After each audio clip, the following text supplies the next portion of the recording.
Hi guys, welcome back to the channel. FPL Consult here, and today we're going to take a look at my Game Week 27 team selection video. So we're going to go through how I did for Game Week 26, take a look at my transfer plans moving forward, any transfers that I'm making, and then review the Game Week 27 team and talk a little bit about captaincy, because captaincy is quite a big discussion this week. There are loads of players, good players with single game week fixtures that are quite favorable, and then of course we have the double game week fixtures for players like Mitoma, March, Ivan Toney, etc. So that is going to be quite a discussion, so hopefully you guys do enjoy this video, and if you do, please give it a like and also subscribe as well if you are new around here.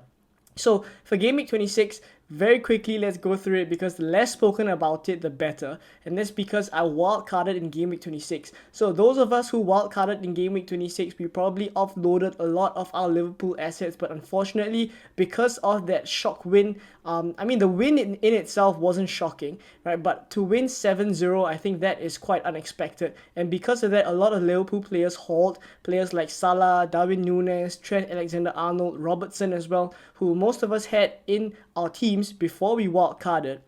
Well, they did very well. So because we wildcarded, we lost all of those precious points, right? So in general, wildcard 26 already not getting up to a very good start. So hopefully it can pick up in the coming weeks, which are the double game weeks that we want to take advantage of. So the fight isn't over yet. We'll see how the points accrue towards the end. Maybe in 5 to 6 game weeks time, we can reassess the decision. But of course, if you still have your wildcard and you are wildcarding now in Game Week 27, right, you already have that information. I probably would have Mohamed Salah and maybe at least one Liverpool asset in the team, right? But that's besides the case. So Game Week 26, this is how I did. 48 points, a small little green arrow to 315k. So in general, a lot of the wildcard teams I looked at, there were quite a number of 50-50 decisions that could have gone awry because of the Brighton assets, right? March, Mitoma, and McAllister. Among the three, we were trying to pick two of them, but I've gone with Mitoma and March, and thankfully I started Mitoma. And the thing is, Solly March had his chances to score, right? He had his chances to get goals, get assists as well, right? But unfortunately, he didn't. So those of you guys who started Solly March ahead of Mitoma or ahead of McAllister, right, that was pretty unlucky, because honestly, anyone out of the three of them could have hauled, right? But for this game week, it was Mitoma and it was McAllister. So some of you guys with the Mitoma and McAllister combination, I know some of you guys put one of them on the bench, the other in the starting 11, and then with Solly March as well, some of you guys started Solly March and then benched either Mitoma or McAllister. So there were some swings still there in terms of Game Week 26 wildcarders. So thankfully, I was on the right side of it. I started Mitoma, which kind of put my score, I guess, in a more acceptable light, right, compared to other wildcarders who maybe didn't start Mitoma or McAllister. So aside from that, in general, the team did pretty okay. I think obviously I would have wanted more points, especially the points that went to Liverpool players. But I think some of the decisions that I did get right, I'm quite happy with. So starting Kepa ahead of Raya, getting Estupiñán instead of Sanchez on the wild card as well. That was quite an important decision, because Sanchez turned out to be benched in Game Week 26. And yeah, there is some talk that maybe he is not the first choice anymore. Jason Steele is in the team right now. We don't know when Sanchez will be back, but thankfully I have gone for Estupiñán from the start, right? So that is one positive as well. For the Arsenal players, Zinchenko, he didn't do that well because they conceded 2 goals against Bournemouth. Rico Henry also didn't manage to keep a clean sheet. Right, for my midfielders, Mitoma, right, 13 points, did really well. Rashford, of course, no points, no returns because of that 7-0 result at Anfield. And then Maddison and Saka. So I'm quite happy actually that I've gone with Maddison now, because I do feel like I am a little bit ahead of the curve. I did mention that it was between Martinelli, Maddison, or Odegaard, but I've chosen to go with neither of the Arsenal players and go with Maddison instead, because I think he's a player I will want in Game Week 29. Thankfully, the swing was not that great, because Odegaard and Martinelli both blanked as well. So going for Maddison here, essentially, I feel puts me a little bit ahead of the curve, but I will have to deal with some points that I may miss out on in Game Week 28, when most people are going to start all their Arsenal assets against Crystal Palace. So We'll see how that one goes. But so Madison, 1 point. I think Leicester are not looking that great, right? But hopefully they pick up in time for the double game week 29 as well. Right, then Saka captaincy didn't go that well. He blanked against Bournemouth. Up front, Ivan Toney, Harry Kane, Erling Haaland. Ivan Toney with that penalty. Right, he is a big captaincy shout for this week, so we'll discuss him in greater detail later on. And then Erling Haaland with that assist. Right, so that was how I did. A small little rank increase from 327k in the world up to 315k. We are still trying to aim for the top 100k here, so hopefully we can get it. And let's take a look now at our Game Week 27 team. So this is my team in Game Week 27. I'm likely not to make any transfers, and I'm likely to roll it into Game Week 28, where I think it would be more useful for the blank game week and also to prepare for the double game week in 29 moving forward as well. Right, so one free transfer left. What I've basically done in this starting 11 is I've basically put in all my double game week players into the starting 11. Right, so David Raya, Rico Henry, Ivan Toney, all in my starting 11. The Brighton boys as well, Estupiñán, Solly March, and Mitoma. But if you guys take a look at my bench, it is actually very strong, and I'm sure most wildcarders would have a very strong bench in Game Week 27.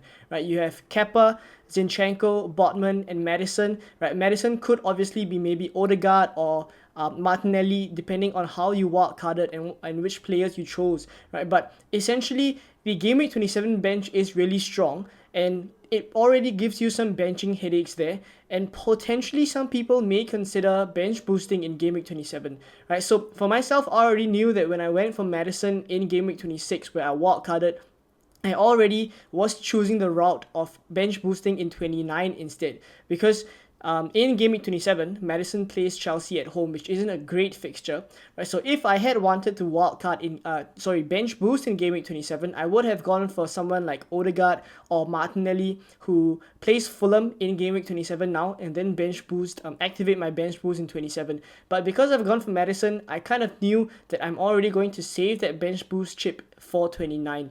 So the bench boost is not in my considerations, but for those of you guys with a stronger bench and are considering the bench boost in 27, I'm not opposed to that at all. For my team, I'm probably not going to do it. So my starting 11 would be David Raya, right? The back 3 would be Trippier, Rico Henry, and Estupiñán, right? In the midfield, there's Mitoma, Rashford, Solly March, and Saka. And up front, Ivan Toney, Harry Kane, and Haaland. So I think when I take a look at this team, I have 6 doublers, and then I essentially have 4 single gimmick players or 5 other single gimmick players that I think I can't remove from my starting 11 at this point in time in any weeks basically. So Trippier against Wolves at home, Rashford against Southampton at home, Saka plays Fulham away. A Fulham that does not have Palhinha, of course, because he is suspended. So defensively, they will be quite weak, and there's every chance Saka could get some returns there. He's on penalties as well. And then up front, Harry Kane plays Nottingham Forest at home. Erling Haaland plays Crystal Palace away. So when I look at this team, I don't think there's anyone that I can take out of the team to maybe put in Zinchenko, Botman, or Maddison, who's on my bench right now. So I think the decision was kind of made for me. I think I like this team and how it looks, but captaincy is where I think I'm really torn, right? So in terms of captaincy, when I look at the Game Week 27 captaincy candidates, a lot of good single Game Week players who are talisman for their teams have very good fixtures. So that's Rashford plays Southampton at home, Saka plays Fulham away, Harry Kane plays Nottingham Forest at home, and Erling Haaland plays Crystal Palace away. So in any given game week, when we look in isolation at any of these players having these fixtures, I don't think we would even second guess our captaincy, right? But solely because Game Week 27 is a double game week, I think there are more points to be had with captaining a double game week player. Now, I'm not opposed to captaining a single game week player because essentially the decision should always be that you captain the player you think will score the most points. So for those of you who think that maybe Harry Kane will score a lot of points this week and you think that he will outscore Ivan Toney, then the logic is simple that basically you captain the player you think will score the most points, right? But the whole reason why I wildcarded last week in Game Week 26 is because I could not ignore how good the Brighton fixtures and the Brentford fixtures are. I think both set of fixtures, so Leeds away, Crystal Palace at home for Brighton, and for Brentford, Everton away and Southampton away, I think those pairs of fixtures are so good that I could not look away, and that's why I wildcarded in Game Week 26 to bring these players in. Come to Game Week 27, that does not change for me, that I still feel like that those pairs of fixtures are really good fixtures. So I don't think I would be captaining a single game week player, no matter how good Rashford, Saka, Harry Kane, or Erling Haaland, no matter how good their fixtures are.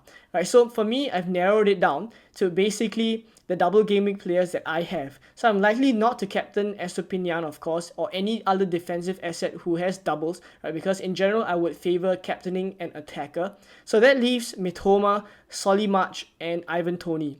So for those of you who have a different Brighton midfield combination, which includes McAllister, then he would be one of those candidates as well. Right, so it really comes down to whether I want to captain Mitoma, March, and Ivan Toney. And at this point, because Ivan Toney has penalties, that's where the captain's armband is. But I have to say that I'm not 100% on this, because those are both away games, and away from home, Brentford are not, they haven't racked up the most, goals or the most comprehensive performances or convincing performances in general, right? Their away form is definitely not as good as their home form. So that is one of the things that is kind of pushing me away and maybe captaining Mitoma or March, right? But even between the two, Mitoma or March, it is tough to call, right? So in general, I haven't confirmed who I want to captain, right? But in general, I've narrowed it down to these three players, and I think for now, I will still captain the penalty taker. Stay tuned for the deadline stream to see who I captain in the end. It will be 3 hours before the deadline as usual, right? But it could very well land on either Mitoma or March. I think the arguments for either of these Brighton assets are very good as well. Mitoma, of course, coming off a double-digit haul in Game Week 26, and on top of that, he really passes the eye test, right? He always looks very lively and gets a lot of chances to score goals or create goals and basically get assists, right? So for Solly March as well, the argument is great, right? That that Leeds and Crystal Palace actually concede a lot of their chances down Solly March's flank. So there is a good chance that he will haul in Game Week 27, and that's why he's also one of the captaincy shouts, right? So at this point in time, it is very, very close between any of these three players. I don't think we could see a very big swing, right? And that would be quite brutal. But I think in general, it is very tight when we are now choosing a captain. Right? So for now, I'm going to leave it on Ivan Toney. It may change. It may become Mitoma. It may become March. Let's see. Right, but for now, it's on a penalty taker. Let me know who you guys are captaining, because that is such a tough decision this week.